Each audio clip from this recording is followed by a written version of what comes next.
Assalamualaikum warahmatullahi wabarakatuh. Halo anak-anak semua. Hari ini kita akan belajar tema 7, subtema 2, pembelajaran ke-1 dengan muatan IPS dan IPA. Sebelum mulai belajar, kita berdoa terlebih dahulu ya. Berdoa dimulai.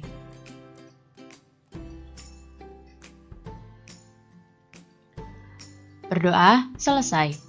Baik anak-anak, sudah siap untuk belajar hari ini? Kalau sudah siap, mari kita mulai belajarnya. Sebagaimana kalian tahu, bangsa Indonesia pernah mengalami masa penjajahan yang cukup lama. Selama masa penjajahan, bangsa Indonesia mengalami banyak sekali penderitaan. Oleh karena itu, bangsa Indonesia semangat untuk melepaskan diri dari penjajah. Namun, usaha untuk memperoleh kemerdekaan ternyata tidaklah mudah.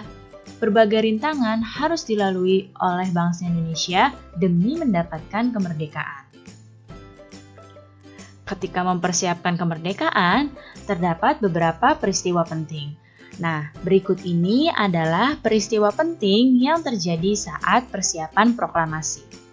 Peristiwa penting yang pertama adalah pembentukan BPUPKI. BPUPKI adalah Badan Penyelidik Usaha-Usaha Persiapan Kemerdekaan Indonesia. BPUPKI dibentuk tanggal 1 Maret 1945 dengan hasil Pancasila. Kemudian, peristiwa penting yang kedua adalah pembentukan PPKI. PPKI adalah Panitia Persiapan Kemerdekaan Indonesia. PPKI ini dibentuk pada tanggal 7 Agustus 1945. Hasil dari PPKI adalah pengesahan Pancasila sebagai dasar negara kita. Kemudian, peristiwa penting berikutnya adalah peristiwa Rengas Dengklok.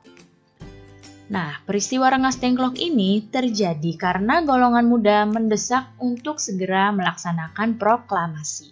Seperti apa ya peristiwa Rengas Dengklok? Berikut ini adalah kronologi atau urutan peristiwa Rengas Dengklok.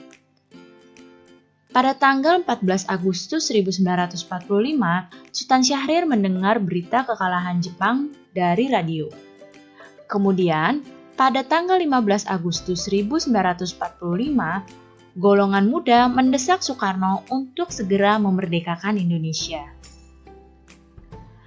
Kemudian, pada tanggal 16 Agustus 1945, Soekarno dan Muhammad Hatta diculik ke Rengas Dengklok. Oleh siapa?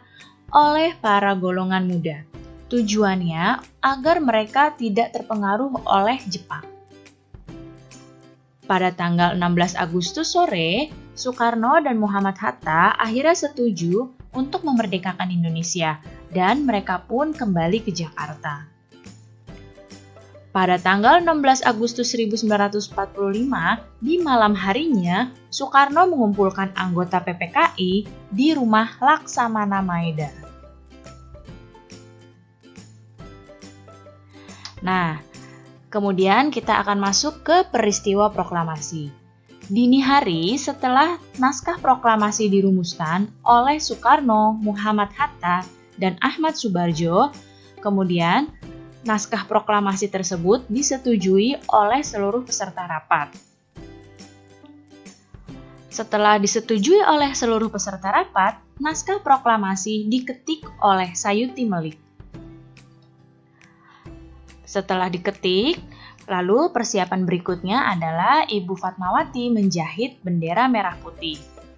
Dan pembacaan proklamasi pun dilaksanakan tanggal 17 Agustus 1945 pada pukul 10 pagi di Jalan Pegangsaan Timur nomor 56. Berikut ini adalah teks proklamasi.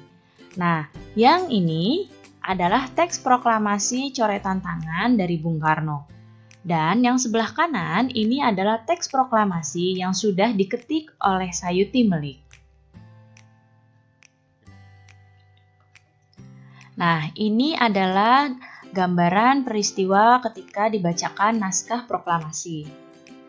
Ketika itu, naskah proklamasi dibacakan pukul 10 pagi. Nah, Kira-kira bagaimana ya suhu udara ketika pukul 10 pagi?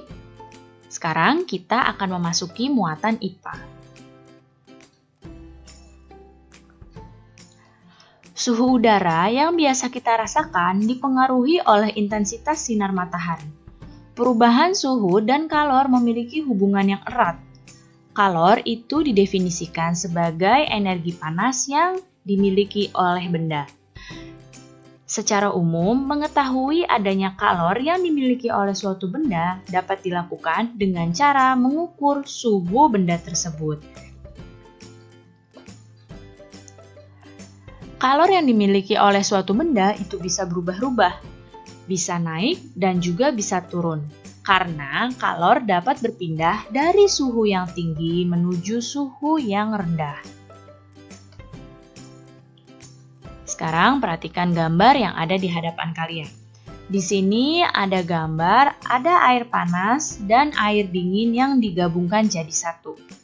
Di sini bisa kalian lihat, air panas ini bersuhu tinggi. Sedangkan air dingin ini bersuhu rendah. Ketika air panas digabungkan dengan air dingin, maka suhunya masing-masing berubah. Suhu yang air panas akan turun dan suhu yang dingin akan naik dan ketika digabungkan akan menjadi air hangat. Jadi, air panas akan melepas kalor karena dicampur dengan air dingin. Sedangkan air dingin menerima kalor dari air panas. Ketika dicampur, air tersebut akan menghasilkan suhu baru dan akan menjadi air hangat.